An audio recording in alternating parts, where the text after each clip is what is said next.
Esta comida fue controversial desde el principio. Una mancha incómoda en el mantel inmaculado de la alta cocina. Los expertos sacudieron la cabeza con incredulidad y la industria gastronómica se sintió profundamente incómoda. No encajaba en ninguna categoría preestablecida. De hecho, estaba borrando activamente los límites entre lo aceptable y lo trivial.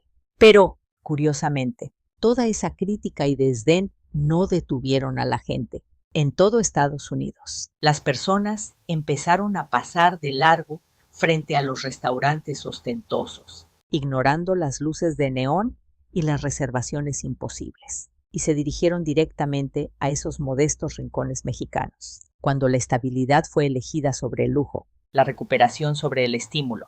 ¿Para quién eran realmente los estándares de la alta cocina? Esta comida no era simplemente una moda pasajera. Estaba poniendo a prueba los cimientos mismos de lo que significaba ser gourmet. Y esa incómoda historia, la historia de cómo un simple caldo puso de rodillas a la crítica moderna, empieza ahora. Antes de seguir con el torbellino, no olviden suscribirse y darle me gusta. Soy Miguel Hernández, un periodista que analiza las tendencias de la cultura gastronómica en Estados Unidos. Mi trabajo no es solo reseñar lo que es popular hoy, sino predecir lo que será popular mañana. Mientras el mundo esperaba el pomposo anuncio de la guía Michelin, yo ya debía estar prediciendo la próxima tendencia que explotaría. Mi labor era la de un rastreador silencioso, observar los números, leer las reacciones del público y rastrear el movimiento de los pasos. Antes de que saliera en el prestigioso diario de Nueva York, antes de que se disparara y explotara en Instagram con hashtags interminables. Yo tenía que capturar esa señal débil. Esa era mi ventaja competitiva y mi única forma de sobrevivir en esta despiadada industria. Pero el otoño pasado, un patrón extraño y persistentemente anómalo apareció cerca de Nueva York. No era Manhattan con su brillo habitual. Tampoco era el nuevo local de moda en Bushwick o Dumbo en Brooklyn. Era un pequeño y tranquilo barrio latino en New Jersey, específicamente Union City. Y lo más raro, no era un restaurante viral que dependiera de las redes sociales, ni uno abierto por un chef famoso de televisión. Era simplemente una vieja y desgastada fonda que servía caldos tradicionales. Al principio lo descarté por completo como un fenómeno pasajero. Quizás simple nostalgia consumida por una comunidad migrante, pero al examinar los datos más de cerca, la anomalía se hizo evidente. Más de la mitad de los visitantes que acudían a diario no eran de origen latino, eran anglosajones, afroamericanos y asiáticos. El rango de edad también era alarmantemente amplio, desde jóvenes ejecutivos veinteañeros que parecían salir de Wall Street hasta ancianos de 70 años. Todos, sin importar su origen o edad, se dirigían al mismo y modesto lugar. Los precios eran risiblemente bajos y no había absolutamente ninguna publicidad. Casi nadie subía fotos a Instagram. En la cultura restaurantera actual, esto es casi imposible. Vivimos en la era en la que la gente debe tomar 10 fotos del plato, subirlas y usar etiquetas antes siquiera de probar el primer bocado. Pero los clientes de esta fonda eran diferentes. Simplemente entraban en silencio, comían en paz y se iban. No había emplatado sofisticado, no había decoración de diseño, no había música ambiental moderna, pero regresaban una vez a la semana, a veces dos. Se desviaban de sus rutas normales para dirigirse al mismo sitio. Es natural que se formen clientes habituales, pero esta velocidad y escala eran diferentes. Algo profundo estaba atrayendo a esta gente. En los sitios de reseñas en línea, las puntuaciones eran astronómicamente altas, pero el contenido era peculiar. No había adjetivos floridos típicos de la crítica moderna como sublime o deconstruido, solo frases secas, poderosas. Sigo pensando en él. Mi cuerpo se siente mejor. No es agresivo. Siento que revive mi estómago. La industria, por supuesto, sintió la amenaza y la incomodidad. Un crítico gastronómico de un periódico importante me dijo con desdén: Miguel, no entiendo por qué la gente va a un lugar así. Carece de categoría y el ambiente es ordinario. Vulgar. Un colega que escribía para la guía Michelin fue aún más directo, con una condescendencia aplastante. Eso es simplemente comida de abuela. Miguel no tiene valor para ser evaluada por nosotros. Al principio, tengo que ser honesto, yo pensaba lo mismo, pero los datos no mienten. Había una razón clara para el flujo constante de gente. Un río que ignoraba las barreras. Cambié mi pregunta. Ya no era simplemente ¿por qué ese lugar es popular?, sino ¿por qué surge este movimiento con tanta fuerza fuera de nuestros estándares establecidos? ¿Contienen realmente los criterios de la alta cocina todo lo que la gente desea y necesita? ¿O simplemente hemos estado evaluando la comida dentro de un marco hermético que nosotros mismos creamos, excluyendo lo esencial?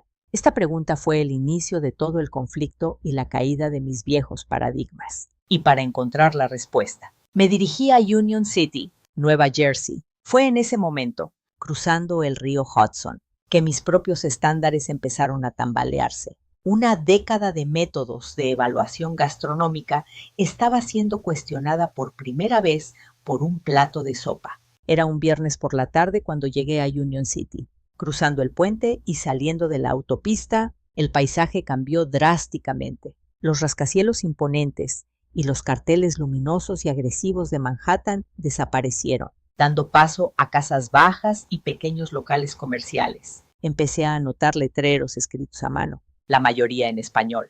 Taquería, panadería, supermercado. Este era un mundo totalmente diferente al glamour despiadado de Nueva York. La fonda se encontraba en el primer piso de un pequeño edificio en una esquina. El cartel estaba visiblemente viejo, descolorido, y el interior se veía claramente a través de la ventana. No había nada que pudiera llamar decoración especial.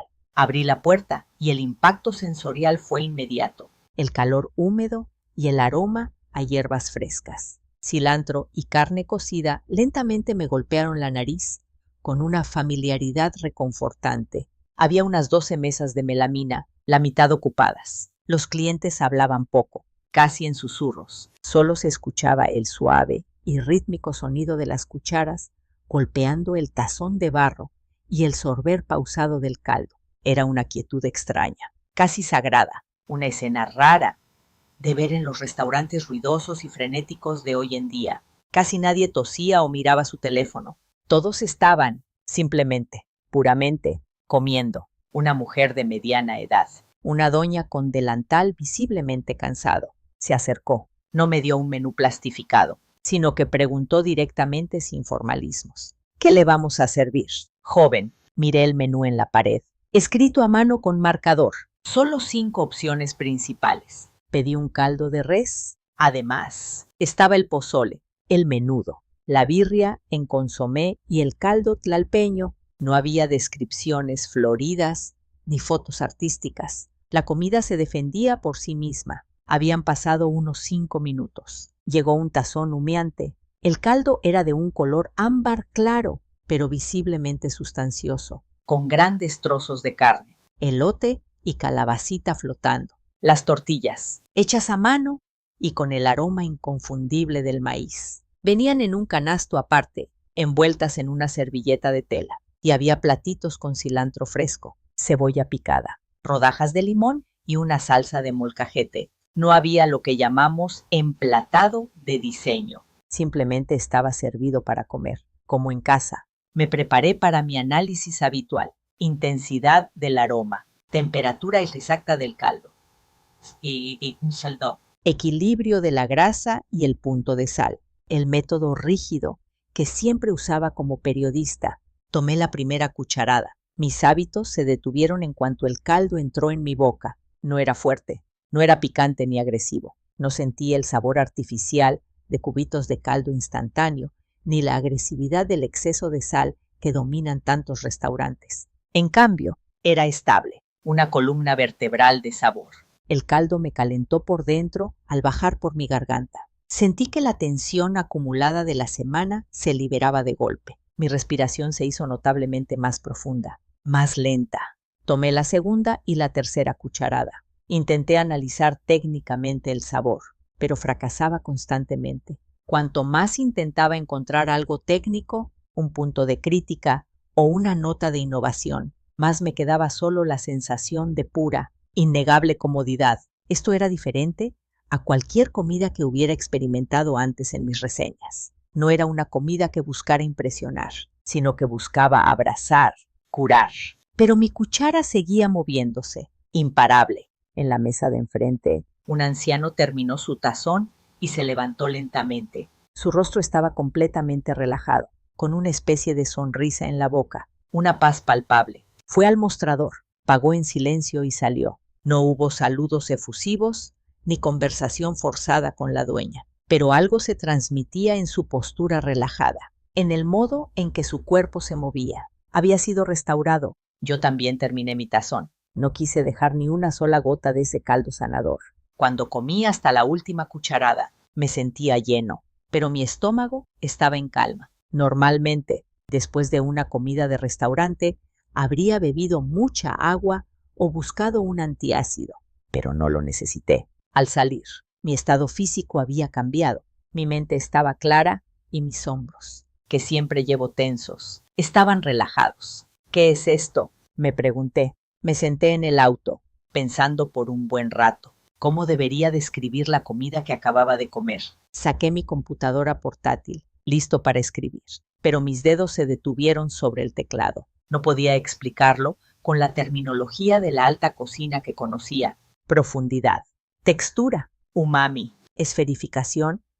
Ninguna palabra encajaba del todo. Esta comida estaba hablando otro idioma, un idioma que mi cuerpo entendía mucho mejor que mi cerebro. Esa noche, de regreso en el hotel, esa escena se quedó clavada en mi mente. El rostro relajado del anciano, el ambiente silencioso de la fonda y el momento exacto en que mi cuerpo reaccionó. ¿Por qué la gente se quedaba en silencio aquí? ¿Por qué dejaban de hablar y simplemente comían? Todavía no sabía la respuesta, pero la pregunta se había vuelto mucho más clara. Lo que había comido era un caldo de res, pero el efecto era un reseteo físico, una quietud que no había encontrado en ningún restaurante de lujo. Al día siguiente, busqué otros locales de caldos en la misma zona de Union City y West New York. Había varios lugares similares, especializados en birria, famosos por el menudo los fines de semana o dedicados al pozole. Los carteles y las ofertas variaban ligeramente, pero todos se centraban en los caldos y guisados que prometían estabilidad.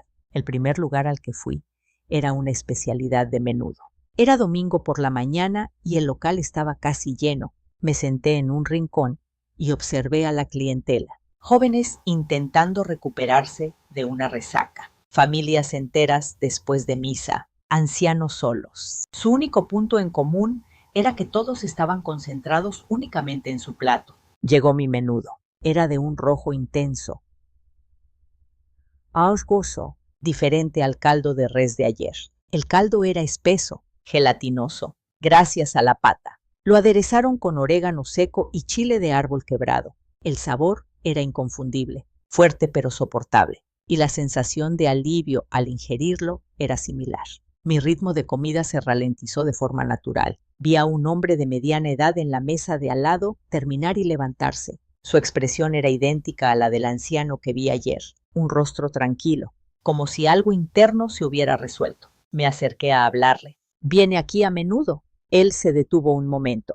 Cada domingo. Sin falta, respondió. Pregunté, ¿hay alguna razón especial? Me sonrió con simpleza y dijo, simplemente me cura. Si como otras cosas grasosas o muy procesadas. Me siento mal, pero esto me asienta el estómago y el alma. El segundo lugar fue un puesto de pozole. Era tarde, pero el flujo de clientes continuaba. Pedí pozole rojo. Estaba lleno de granos de maíz y trozos de carne de cerdo. Al añadirle lechuga, rábano y limón, adquirió una textura fresca y un sabor profundo. Aquí también se repitió el mismo patrón. Los clientes estaban en silencio, concentrados, hablaban menos y solo se escuchaba el suave sonido de las cucharas. Sus expresiones al terminar eran uniformes, rostros relajados, como si hubieran liberado la tensión acumulada. Le pregunté al dueño en el mostrador, Ha aumentado mucho el número de clientes. Él asintió. Últimamente vienen muchos clientes que no son de la comunidad. Creo que se ha corrido la voz entre los americanos que buscan algo simple. Pregunté, ¿qué cree que tiene de especial? Pensó un momento y dijo, pues no sé, joven. Solo cocinamos como en el pueblo, para que no te canses de comerlo, para que sea comida que te dure. Por la noche, fui a un lugar de birria abierto 24 horas, que me dijeron que recibía clientes hasta altas horas de la madrugada. Pedí birria en su consomé, mientras comía la carne suave. Hice un resumen de mis experiencias. Los sabores eran distintos, basados en res, cerdo o chivo, pero el común denominador era claro. La gente comía más despacio, hablaba menos, y su expresión corporal cambiaba después de comer. Volví al hotel y revisé los sitios de reseñas en línea. Leí reseñas de Google y foros comunitarios. Había poquísimos adjetivos técnicos. En cambio, encontré frases repetidas. No me cae pesado. Siento que me abraza.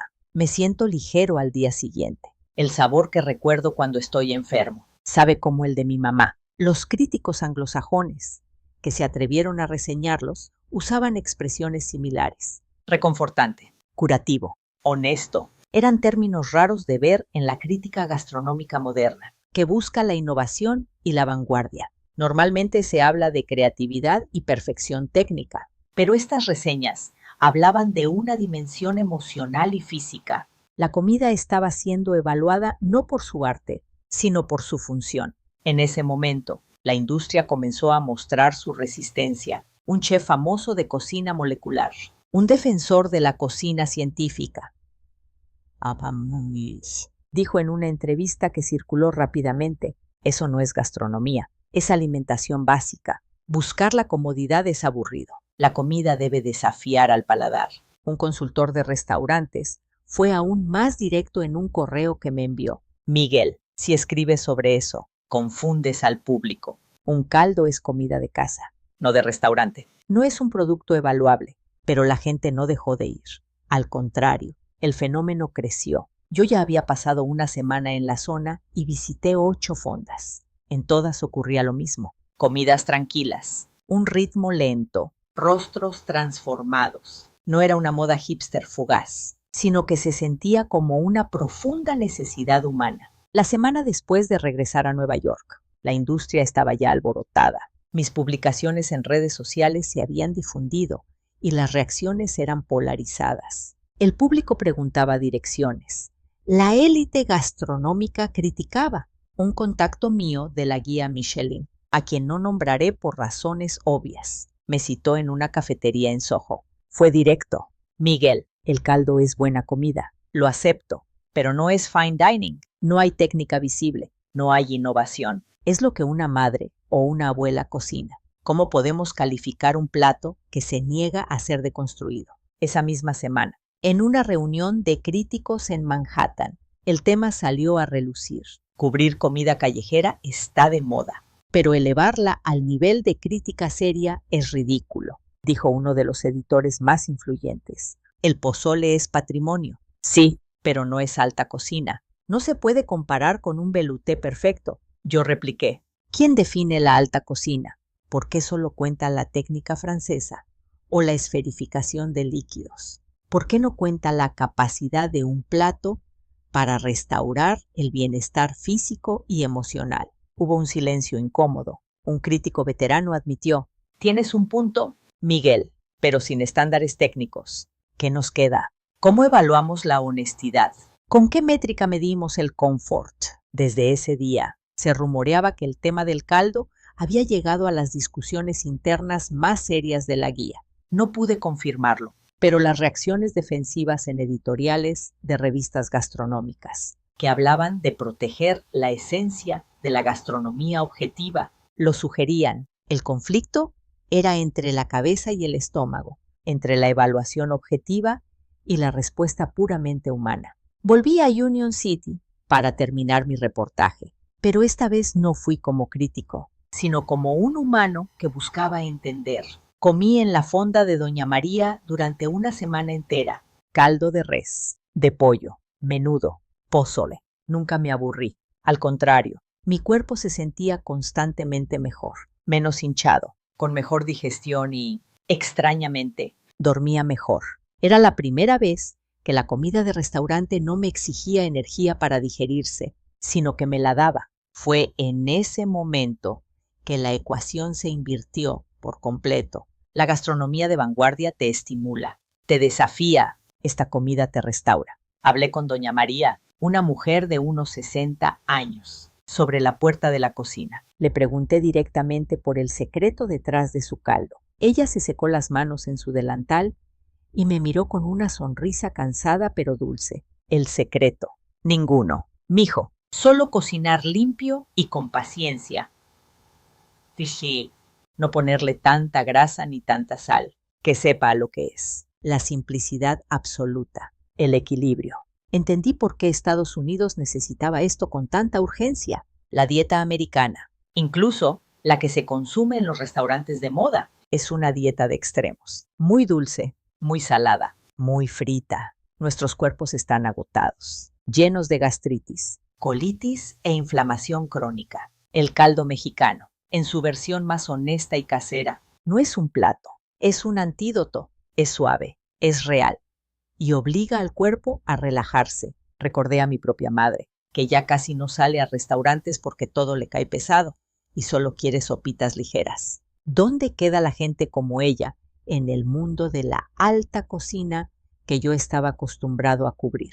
Es una gastronomía que excluye a los viejos, a los enfermos, a los que simplemente están cansados. Mientras yo procesaba esto, la conversación dentro del comité de evaluación de la guía Michelin había llegado a su punto de inflexión, tal como me lo había contado mi amigo, en una reunión que determinaría el destino de la nueva temporada. El tema del caldo de Union City se impuso. Según me confesaron, un colega, un crítico con décadas de experiencia que siempre había defendido la técnica francesa, compartió una historia personal. Su madre, enferma de cáncer, estaba sufriendo horribles náuseas y rechazaba toda comida. Estaba perdiendo peso rápidamente. Rechazó los platillos ligeros de los mejores chefs y las sofisticadas comidas nutritivas hasta que él, desesperado, le llevó un caldo de res de esa fonda de Nueva Jersey. Ella lo comió y no solo lo toleró,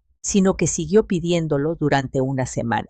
Ese caldo hizo más por mi madre que cualquier menú degustación de $300. Había dicho el colega en medio de la reunión. La sala quedó en silencio. El debate ya no era sobre el sabor o la perfección del emplatado, sino sobre la humanidad y la inclusión. Los estándares que ellos defendían excluían a una gran parte de la población, justo a aquellos que más necesitaban consuelo culinario. Otro juez habló de su abuela con demencia, que solo reaccionaba al olor del orégano y el maíz del pozole.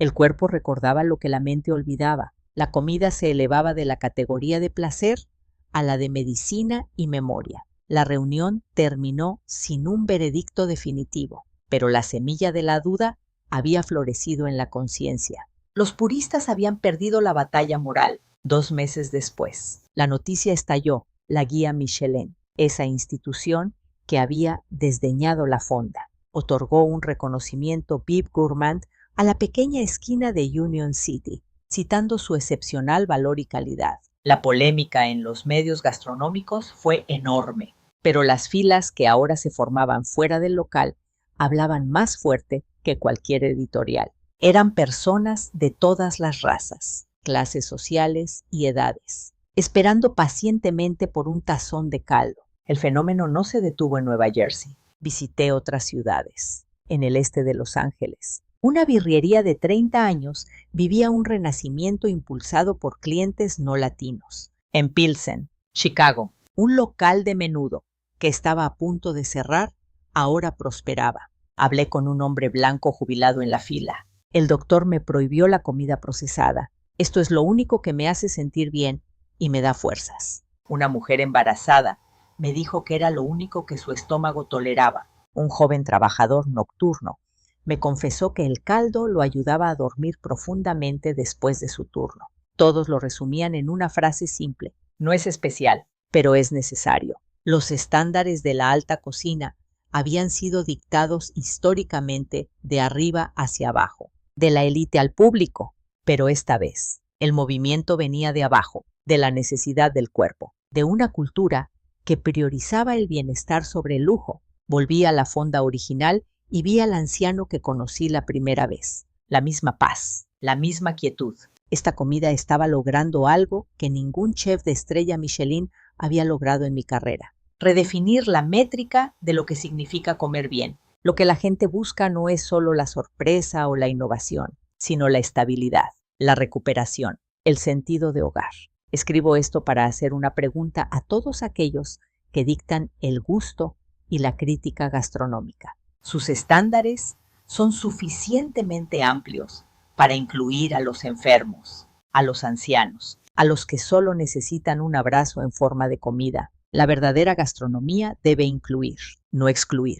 Y el caldo mexicano es el comienzo de ese cambio. El arte no está solo en la técnica, sino en la capacidad de curar. Un plato de caldo caliente puede no ser la foto más bonita para Instagram, pero puede ser lo que te salve el día. Soy Miguel Hernández y la incómoda historia del caldo es la historia de cómo la necesidad humana obligó a la alta cocina a mirarse al espejo. ¿Qué tal un caldito para cenar hoy? No olviden suscribirse y darle me gusta si esta reflexión resonó con ustedes.